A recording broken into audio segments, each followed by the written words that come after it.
This is a video on NPR's Tune to Yesterday series.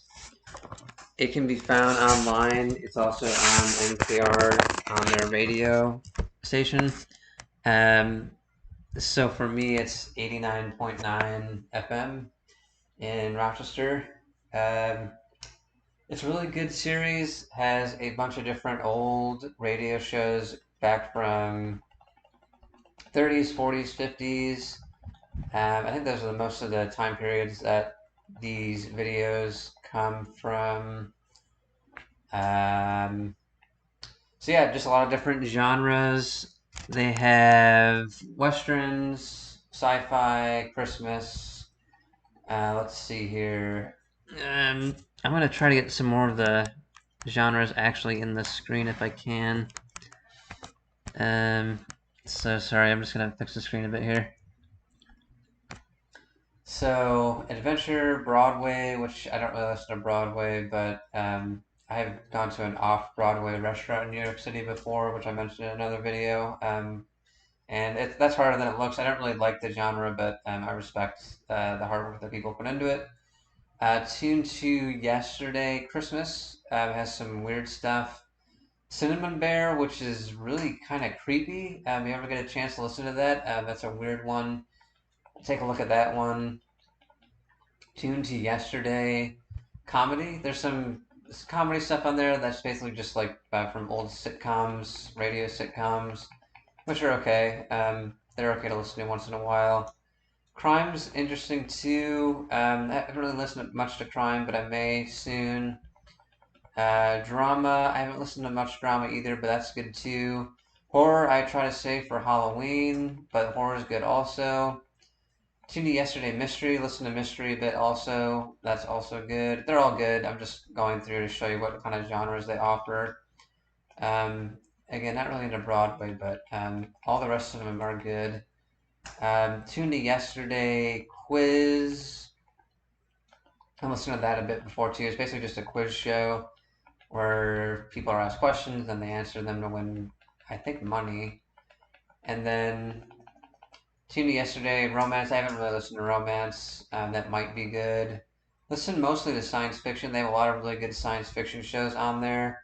I talk about this in my video on author Kurt Vonnegut, but he has some of his work on radio shows back from this time period that are on YouTube. I think he's been on Tune to Yesterday also. So if you like the Vonnegut video and you're into Vonnegut or have already been into Vonnegut, he is on here, I believe.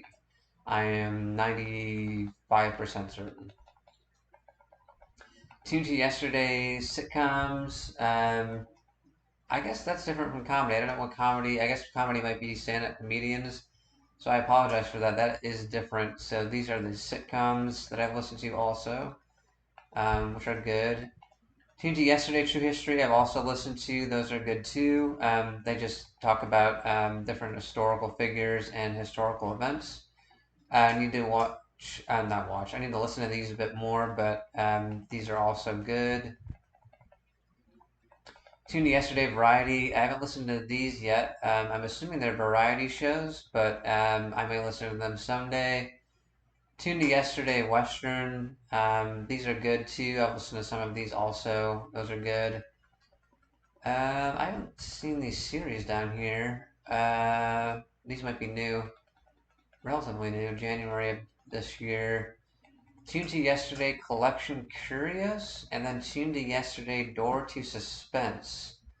So I'm gonna take a look at these here. I don't know what these are, but let's see.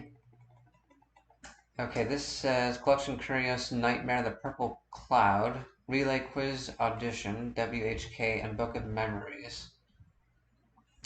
So this seems to be a sort of hodgepodge of stuff. Take a listen to this here. Let's see what's on here. Hopefully you can hear this in the video. I don't want to turn it too loud because I am in an apartment building. The Old-Time Radio Collection at WRBO Public Media, known as the Ellen Robinson Memorial Library, contains tens of thousands of broadcasts on reel-to-reel tape. There's a vast archive of the big name shows from Radio School and Age, but among the shelves That's Mark Lavonia there. He's good. I like his voice. Underheard tapes and long considered to be rare broadcasts. In this hour, we get the reel spinning with programs not yet heard on our show, or at the very least, on the air in a very long time. Later in the hour, a relay quiz experiment, along with poetry from the Book of Memories. But first, it's one of radio's... I like you, Mark. I'm just going to skip to the next part here, just so I can show the viewers what I've listened to. But yeah, I like Mark. He's good. Mark Lavonia. In its way, Glee... Huh? Nothing. You got cigarettes, Steve? Sure. Yes, thanks. Don't mention it. Only just watch what you do with that butt. You don't want to start a forest fire. Huh? I said, oh, forget it. Hey, what? Sorry. Hey, what's the matter with you today? Nervous or something? I don't know. You don't know what? Just one of those days, I guess. You ever get that feeling, Steve? What's it? Well, like something's going to go all wrong. Don't know exactly what you mean. Well, it's like a premonition, you know? Premonition, huh? What you got a premonition about? I don't know exactly. It's just a feeling. I know something will go wrong today, that's all. How wrong? You've been listening to too many radio programs up to tower. I'm telling you, Steve, something's going to happen today. I just got the feeling. Okay, you got the feeling. We'll see. Kind of broke the fourth wall there. Yeah, airplanes, you know, they fly up in the sky. What's going on? What are they doing up there? What are they doing up there? They're flying, boy, flying. Oh. Sabres, I think. Yeah, Sabres. What's the swell coming to anyway? Why don't people have to go so fast? Look who's talking. Hmm? Nothing. Well, there's the tower. I guess Tony will be glad to see us getting here early. Uh-huh. That night watching is nowhere. I had it for a while a few years ago. Poor Tony, he sleeps in the daytime, his wife sleeps at night. Funny how the world is. All mixed up. So this seems to be horror, perhaps? The Purple Cloud. It kind of sounds like a horror radio show. Open that coffee, will you? Sure. These are cool. They kind of bring you back to the past for a bit. I'm going to skip ahead just to see what else is on here. Right. Hello. T5 to all stations. Depot's blocked. What happened? Avalanche.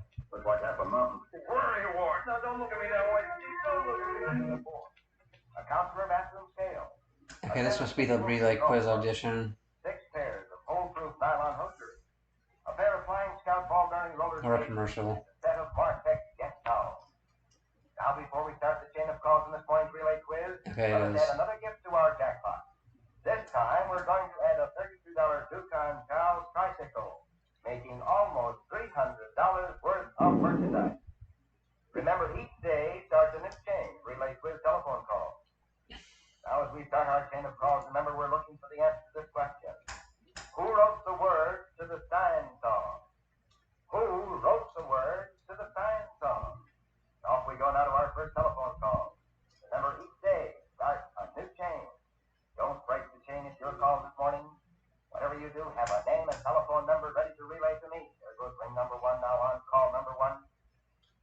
Ring number 2. You know, we wait for these telephones to ring 6 times, and if we do not get an answer, then we break the chain. There's ring number 3. Hello, Mrs. John Adams. Mrs. Adams, this is Bob Lensgard on the Norwich Relay Quiz Show. That's right, and we have over $250 merchandise awards all set for you as we can answer our questions. Thank you very much, Mrs. Adams, and we're going to call those folks in just a couple of minutes now, so remember to tell your friends and tell your neighbors about the Norwich Relay Quiz Show at this time every day. Okay, bye. Well, that was too bad. That was Mr. John H. Adams, the 1422 Lockton Avenue, Lakewood 17726. Okay, so that's that quiz show, or quiz audition. One of your neighbors or one of your relatives. Hello. Book of Memories. Residents in Olmsted Falls. That's what I'm trying to find here.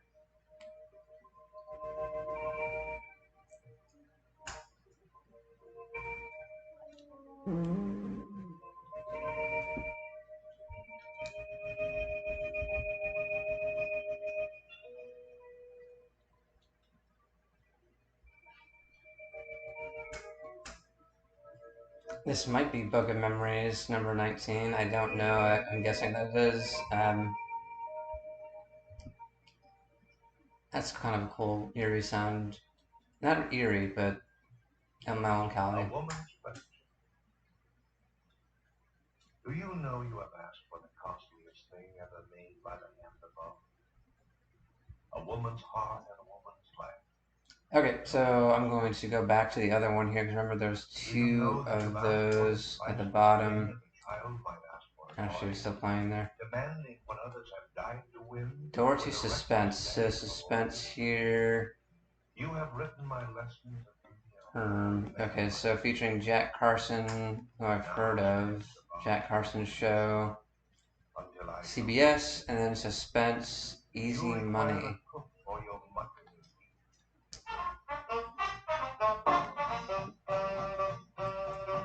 It's tuned to yesterday, broadcasting programs from radio's past. I'm Mark Magonia. During radio's golden era, one of the most listened to and award-winning dramatic shows on the air was the long-running anthology series Suspense. It not only brought listeners to the edge of their seat, but invited many actors who weren't necessarily well-known in dramatic roles to show their skills and a kind of play that would put their reputation aside or sometimes play off of it and deliver a really entertaining half hour of radio. Later on, we'll hear an episode from the series called Easy Money, starring Jack Carson.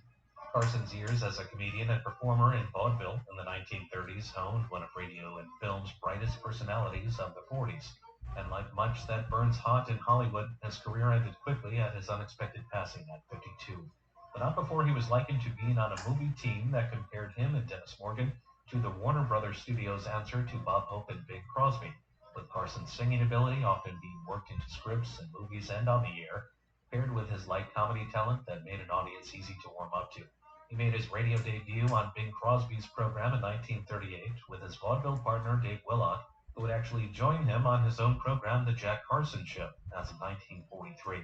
Let's hear an episode from that show now that drew about 12 million listeners Wednesday nights at 8 from November 6, 1946 on CBS.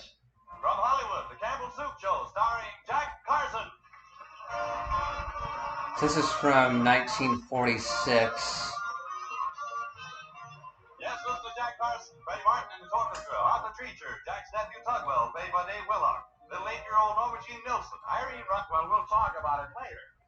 I better get started now if I'm going to stop in and see Miss Ryan. Oh, you have plenty of time, sir. The post on 7 o'clock this evening. Well, I like to be early on these things. As long as you're going to Miss Ryan's knick-knack Luke, I'll go along, sir. I have a book I want returned. Yeah.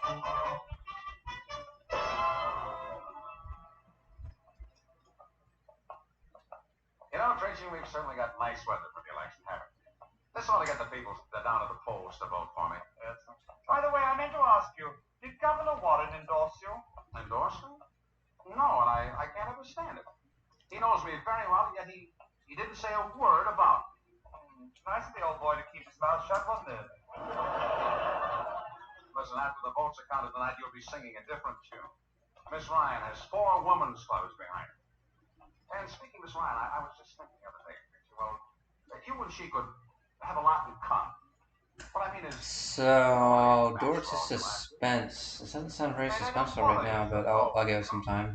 Preacher, you could find lots of women who are less attractive than Miss Ryan. Well, Preacher, I'm serious about this. Miss Ryan is a very nice woman. undoubtedly, sir, but my taste runs more to the glamorous type. Glamorous type. Believe me, a woman can have something besides a pretty face and the beautiful eyes and a gorgeous figure. I can't think what it is right now, but it's something. Think over what I said. Well, here we are. Let's go in. Hello, Miss Ryan. Oh, hello, Mr. Carson. Hello, Mr. Treacher. How do you do? And how are you on this bright, crisp complexion? Oh, I guess I'm about as well as could be expected. Oh. I don't know whatever happened to the vitality I used to have. Oh, Miss Ryan, isn't it possible that you just imagine those things? Why, a woman like you ought to wake up in the morning and just fling herself out of bed. Well, I used to when I was a girl, but now it seems like I'm all flung out. So, this sounds like comedy. Why is it called Door to Suspense if Well, it's I a guess comedy everybody show? does get older. Yes. Well, Oh, Door to Suspense number 20, featuring Jack Carson in Jack Carson Show. CBS, Suspense, Easy Money. Yes. Well, I came down here today. And you know that describes me perfectly. I feel just like a Okay, so part of superhero. it's just Jack Carson, and then I'm guessing the other part is the suspense easy money. That's a weird. Why would they say in the first part here, in this description here, it says Dorda Suspense number 20 featuring Jack Carson in Jack Carson Show. Why wouldn't they just put Jack Carson Show and then suspense easy money? Or say Jack Carson here, Jack Carson Show, and then suspense, and then they can show Jack Carson Show again with the date, I guess, and then the suspense easy money. I don't know, whatever. Not a big deal, so that's fine. Okay, so that's weird. I'm gonna fast forward because I was looking more into the suspense part of it. This is a terrible blow to my pride, darling, but for the 10th time, will you marry me? That's weird. Why not? I don't know why that is, but You'd be happy for a month. Dorda Suspense must be the name of his program, but it has comedy in it, so I don't understand that. Suspense as comedy? Hi, now you is not satisfied with the garment. This sounds more suspenseful. Tonight, Roma Wines bring you Mr. Jack Carson as star of Easy Money, a suspense play produced, edited, and directed for Roma Wines by Dorda Suspense, Jack Carson's in this. Okay, so that makes sense. I apologize, that title does make sense. Tonight I'm telling about, that Easy Money was hanging up there somewhere just waiting to fall right into my lap. I didn't even know it. All I knew was I had business elsewhere. I was playing the piano at Mario's over in Brooklyn, but that night I slipped out early. I didn't even tell Ellen, I just left. Because for the first time in 14 years, I had a purpose in life, a plan, an objective. I wanted to think. I was sitting in Gus's grill over a cup of coffee, still thinking, when I looked up suddenly, and there was Ellen. Where'd you go? I followed you. I think I'll have something to eat, too. Girl can sure work up an appetite chasing a man. Look, go away, will you? I'm depressed. That's all the more reason you need me, darling. The food here is terrible. Some of Gus's customers have to be treated for shock. Let's go somewhere else. It's the only place where my credit's still good. I stopped at your room. I know. I knew that first time you went to Paris for a newspaper. I'd never So yeah, that's You the said going away would only tune to yesterday. Has some good suspense on it. This Osterman is rich. Good comedy, good westerns, good sci-fi. Has some Christmas shows that are also good, and a bunch of other stuff too. Is adventure on there, and yeah, that's it for now. Thank you for listening, and I hope you have a good rest of the day.